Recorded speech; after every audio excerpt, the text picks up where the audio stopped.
नमस्कार मंडळी, आज मी तुम्हा सगळ्यांसाठी खानदेशी पाहुणचाराची खूप खास अशी थाळी घेऊन आलेली आहे। ती म्हणजे झणझणीत काळ्या मसाल्याची भज्यांची आमटी आपण बनवणार आहोत। इथे 2 कांदे मी घेतले आहेत आणि 1 तुकडा खोबरा, आलं आणि लसूण।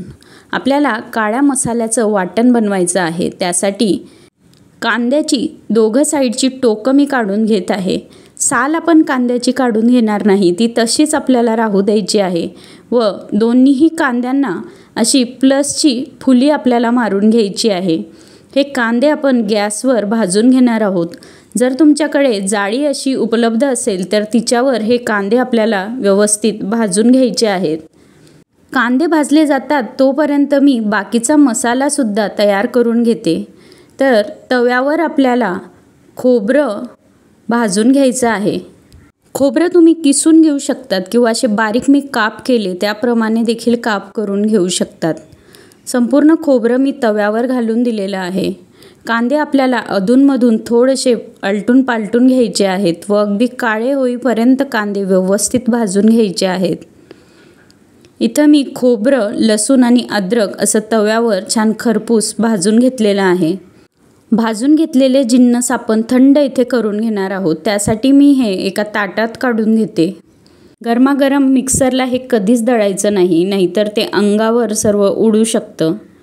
कांदे देखील भाजून झालेले आहेत। आता पुन्हा मी याला तव्यावर असे फोडून घेणार आहे व पुन्हा पुढचे 5 ते 10 मिनिटं तव्यावर याला आपल्याला खरपूस अजून भाजून घ्यायचे आहेत।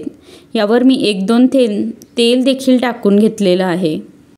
छान आता असे कांदे आपले भाजून तयार झाले आहेत। मसाल्यासाठी 2 चमचे लाल तिखट, 2 चमचे धने पावडर, 1 ते अर्धा चमचा हळद आणि 1 मोठा चमचा गरम मसाला इथे वापरणार आहोत। तुम्ही तुमच्या आवडीचा गरम मसाला इथे वापरू शकतात।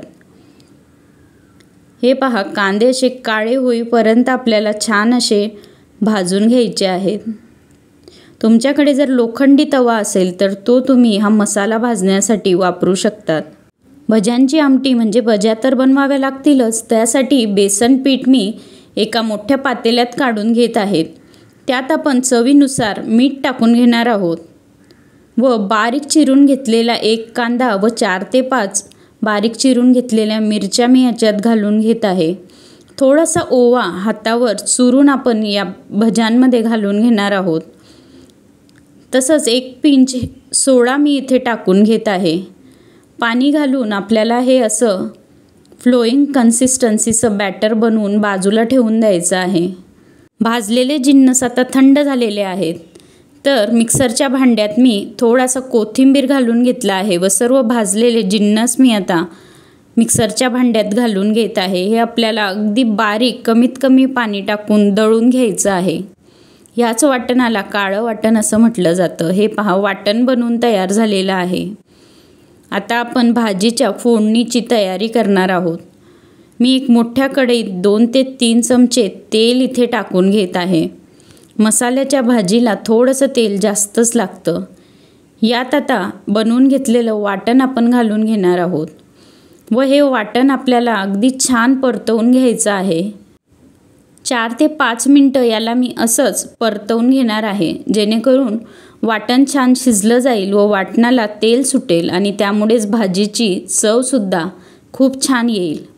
हे पहा, मसाल्याच्या बाजूला अगदी मस्त तेल आता सुटलेलं आहे। यात जो लाल मसाले आपण काढून ठेवलेले होते ते याच्यात घालून घ्यायचे आहेत व पुन्हा हे याला एकजीव करत आपण पुढचे 5 मिनिटं परतवून घेणार आहोत। गॅस फ्लेम मीडियमवर मी ठेवलेली आहे।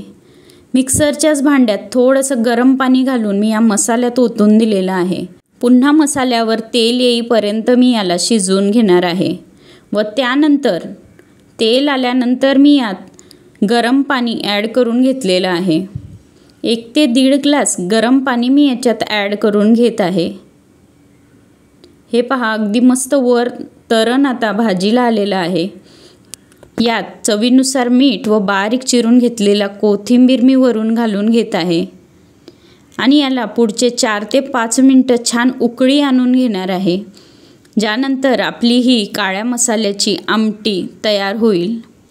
ही आमटी उकळते तोपर्यंत आपण पुढची तयारी करून घेऊया. झटपट मी इथे घडीच्या चपात्या लाटून घेतलेल्या आहे. पीठ मी कांदे भाजले जात होते तेव्हाच मळून बाजूला ठेवलं होतं. त्यामुळे आपल्या चपात्या अगदी छान मऊ लुसलुशीत बनून तयार होणार आहेत. घडीच्या चपात्या करताना आपण आतमध्ये तेल लावतो, त्यामुळे मस्त चपात्या फुलून येतात. तुम्ही पाहू शकतात अगदी मस्त चपात्या माझ्या फुलून येत आहेत. याचप्रमाणे सर्व चपात्या मी पटापट अशा लाटून तयार करून घेणार आहे. बाजूला आपली रस्सा भाजी उकळायला लागलेली आहे. तुम्ही पाहू शकतात अगदी छान मस्त तेल सुटलेली काळ्या मसाल्याची चविष्ट आमटी आपली तयार झालेली आहे. त्यानंतर लगेचच मी दुसऱ्या गॅसवर पाणी उकळत ठेवलं. त्यात थोडंसं मीठ घातलं, 2-3 थेंब तेल घातला आणि धुवून घेतलेला तांदूळ घातला आणि झटपट भात लावून घेतला. तुम्ही तुमच्या आवडीचा कोणताही तांदूळ घ्या. मी आज इंद्रायणी तांदूळ वापरलेला आहे. याचा सुवास खूप छान येतो आणि 2 शिट्ट्या मी आता कुकरला करून घेणार आहे. खानदेशात पाहुणचार करायचा म्हटला म्हणजे पापड आणि कुरडया ह्या आल्याच, त्या देखील आपण भज्यांबरोबर झटपट तळून घेणार आहोत. हे पहा तेल गरम झालेलं आहे. यात आता नाचणीचा पापड मी काढून घेत आहे. अगदी मस्त पापड आपला फुलून आलेला आहे. याचप्रमाणे मी गहू तांदूळचा पापड देखील तळून घेणार आहे.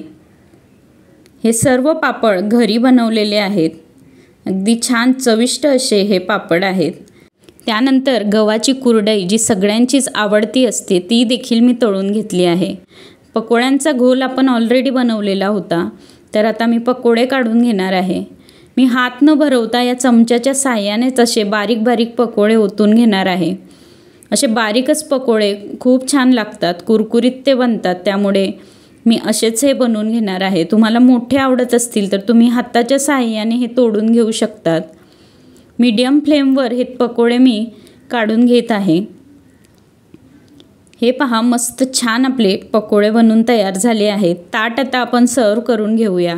काळ्या मसाल्याची आमटी, घडीची चपाती, त्यानंतर कुरडई पापड आपण लावून घेणार आहोत. व ही भज्यांची आमटी ह्या काळ्या रस्स्यात थोडेसे असे पकोडे चुरून घातले जातात व तशी ती खाल्ली जाते. तुम्ही देखील हा खानदेशी पाहुणचार नक्कीच ट्राय करा. कसा झाला मला कमेंटमधून कळवा. स्वरसाज किचनला सबस्क्राईब करायला विसरू नका. अशाच रेसिपी पाहत रहा. धन्यवाद.